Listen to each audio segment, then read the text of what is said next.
काव्या सुबह देर से उठती है, फिर शावर लेकर किचन में जाती है जहां उसकी भाभी अलका सबका नाश्ता बना रही होती है। काव्या उससे जाकर कहती है, भाभी मेरे लिए एक कप कॉफी बना दो। अच्छा वैसे आज ब्रेकफास्ट में क्या बनाए? मेथी के पराठे और बूंदी रायता। क्या? मेथी के पराठे? ओह नो भाभी, वो एक्चुअली मैं आपको बताना भूल गई। भैया को ना पनीर सैंडविच बहुत पसंद है, और वो भी काली मिर्च स्प्रिंकल किया हुआ। संडे को ज्यादातर वो वही खाना पसंद करते हैं, तो आप उनके लिए वही बना दो। अच्छा ठीक है दीदी, मैं उनके लिए सैंडविच बना देती हूँ। अलका एक सुंदर, सुशील और संस्कारी लड़की थी। उसकी यही खूबी अलका के पति प्रांजल को भा गई और सबकी रजामंदी से वो उसे ब्याह कर घर ले आया। लेकिन काव्या को अलका से हमेशा चिढ़ रहती थी। वो अपनी भाभी को नीचा दिखाने से बाज नहीं आती थी। काव्या के कहने पर कुछ देर बाद अलका सबके लिए नाश्ता लेकर आती है, जिसमें प्रांजल के लिए वो पनीर सैंडविच काली मिर्च स्प्रिंकल डला हुआ उसे परोसती है। अरे वाह, paneer sandwich, thank you Alka, मेरा कब से मन कर रहा था इसे खाने का, थैंक यू सो मच। प्रांजल जैसे ही सैंडविच मुंह में डालता है उसे जोर जोर से छींके आनी शुरू हो जाती हैं। ये देखकर अलका की सास जानकी गुस्से में आ जाती है। अरे क्या हुआ बेटा तुझे? बहू तूने इसमें कहीं वो काली मिर्च तो नहीं डाल दी?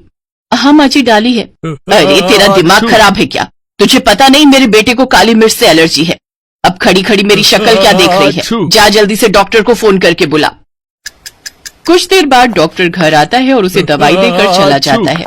क्यों री, क्या जरूरत थी काली मिर्च डालने की? तेरे कारण मेरे बेटे का छींक छींक कर हालत खराब हो गई। लेकिन माँ जी मुझे तो काव्या दीदी ने कहा था डालने को। हे भगवान, देखो तो कैसे झूठ बोल रही है। अरे शर्म नहीं आती अपना किया मुझ पर थोपते हुए? भला मैं अपने इकलौते भाई के साथ ऐसा क्यों करूंगी भाभी? आज के बाद ऐसी गलती कभी मत करना, नहीं तो मुझसे बुरा कोई नहीं होगा, समझी? अलका बेचारी चुप रह जाती है और सब कुछ चुपचाप सुन लेती है। ऐसे ही समय बीतता है। घमंडी ननद बार बार अपनी संस्कारी भाभी को नीचा दिखाने का कोई मौका नहीं छोड़ती। ऐसे ही एक रोज काव्या कॉलेज से घर आती है। भाभी जरा मेरे लिए एक कप चाय लेकर आना, मेरे सिर में बहुत दर्द हो रहा है। कुछ देर बाद अलका चाय लाकर अपनी ननद को देती है, फिर घर के बाकी कामों में लग जाती है। लेकिन तभी अचानक काव्या गुस्से में चिल्लाते हुए कहती है, माँ माँ ये देखो तो तुम्हारी लाडली बहू ने क्या किया है। क्या हुआ मेरी बच्ची, तू इतने गुस्से में क्यों है? चाय अच्छी नहीं बनी क्या?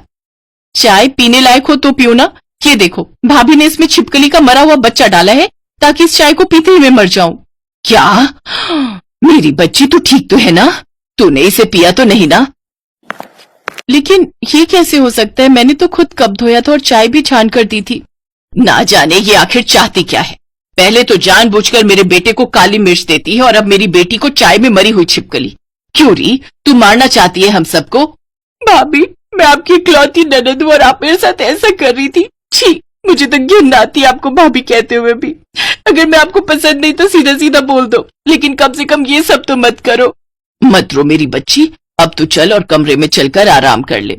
दोनों माँ बेटी वहां से चली जाती हैं। बेचारी अलका वहीं बैठकर खूब रोती है और मन ही मन सोचती है, ना जाने ननद जी को मुझसे क्या परेशानी है। हर बार वो मुझे सबकी नजरों से गिराती रहती है, जबकि मैं तो कभी उनके साथ गलत नहीं करती। शायद मुझ में कोई कमी होगी। खुद को कोसते हुए अलका घर के कामों में लग जाती है। ऐसे ही दिन बीतते हैं और हर दिन के साथ काव्या की साजिशें बढ़ती जाती हैं। नौबत यहाँ तक आ गई कि अब जानकी और प्रांजल हर छोटी बड़ी बात के लिए अलका को सुनाने लगते हैं। ये सब देख काव्या बहुत खुश होती है, लेकिन जब इससे भी उसका मन नहीं भरता तो वो एक तरकीब और लगाती है। मुझे किसी भी तरह इसे घर से निकलवाना ही होगा। घमंडी ननद अपने खुराफाती दिमाग से एक तरकीब लगाती है, फिर मौका मिलते ही अपनी भाभी के कमरे में जाती है, उसकी फोटो चुरा लेती है। अब आएगा मजा, देखना भाभी, इस बार आपको ऐसा सबक सिखाऊंगी कि सब आपको धक्के मारकर घर से बाहर निकाल देंगे। काव्या फोटो लेकर वहां से चली जाती है। एक रोज जब सभी हॉल में बैठकर खाना खा रहे होते हैं, तभी काव्या वहां आती है। अरे दीदी आप आ गई, आइए बैठिए, मैं आपके लिए खाना परोस देती हूँ। कोई जरूरत नहीं है ये सती सावित्री बनने की। मुंह में राम और बगल में छुरी लेकर घूमती हो, सारा दिन पूजा पाठ का ढोंग करती हो और पीठ पीछे ये सब करते हुए तुम्हें शर्म नहीं आई? अरे तुम हमें अपना ही नहीं समझती। हम सबको मारना चाहती हो, ये बात तो हम शुरू से ही जानते हैं, लेकिन आखिर तुम ऐसा करना क्यों चाहती हो वो आज हमें पता चला है। माँ भैया, ये औरत हमारा बुरा करने के साथ साथ हमें धोखा भी दे रही है। इसका पहले से ही आशिक है जिससे इसने शादी भी की है। ये क्या कह रही है आप दीदी? ये सब झूठ है, मैं तो सिर्फ अपने प्रांजल से ही प्यार करती हूँ और उन्हीं की पत्नी हूँ, लेकिन मेरी समझ में ये नहीं आ रहा कि आप ये झूठ क्यों बोल रही हैं। अच्छा भाभी, अगर मैं झूठ बोल रही हूँ तो ये तस्वीरें तो नहीं झूठ बोल सकती ना। इस फोटो में दुल्हन तो आप ही है, लेकिन ये दूल्हा तो प्रांजल भैया नहीं है, तो फिर कौन है ये आपका आशिक? काव्या ये बोल ही रही थी कि तभी प्रांजल अपनी बहन को एक जोरदार थप्पड़ मारता है। प्रांजल, उसे क्यों मार रहा है? मारना है तो अपनी पत्नी को मार जो ऐसे तुझे धोखा दे रही है। बस माँ, अपनी घमंडी बेटी के प्यार की पट्टी आपकी आंखों पर बंधी है, इसीलिए जो ये कह रही है आप उसे ही सच मान रही हैं। अरे ये जो फोटो आपने देखी है ये झूठी है, काव्या ने खुद इसे बनवाया है। मुझे भी ये बात पता न चलती अगर उस स्टूडियो वाले मेरे दोस्त का फोन मुझे नहीं आता जहाँ से काव्या ने तस्वीर बनवाई है। दीदी, आखिर क्यों कर रही हो आप ये सब? क्यों आप इस हद तक गिर गई जो मेरी इज्जत पर आप कीचड़ उछालने को तैयार हो गई? क्योंकि आपकी और भैया की लव मैरिज हुई थी। मैं भी एक लड़के को बहुत प्यार करती थी। जब मैंने माँ और भैया को उसके बारे में बताया तो उन्होंने हमारी शादी से साफ इनकार कर दिया, लेकिन आप दोनों की शादी के लिए ये दोनों झट से मान गए। आखिर क्यों? क्या मैंने झूठा प्यार किया था? लेकिन आज मैंने जो कुछ भी किया वो सब करके मुझे बहुत अच्छा लगा। इसके बाद अलका सबसे कहती है, माँ जी, प्रांजल, ये आपने ठीक नहीं किया।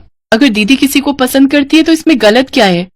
प्रेम तो इस दुनिया का सबसे खूबसूरत रिश्ता है, फिर प्यार करने वालों से ऐसी नफरत क्यों? मेरे कहने पर आप उस लड़के से मिल लीजिए और दोनों की बात आगे बढ़ाइए। अपनी भाभी की बात सुनकर काव्या को अपने किए पर बहुत पछतावा होता है।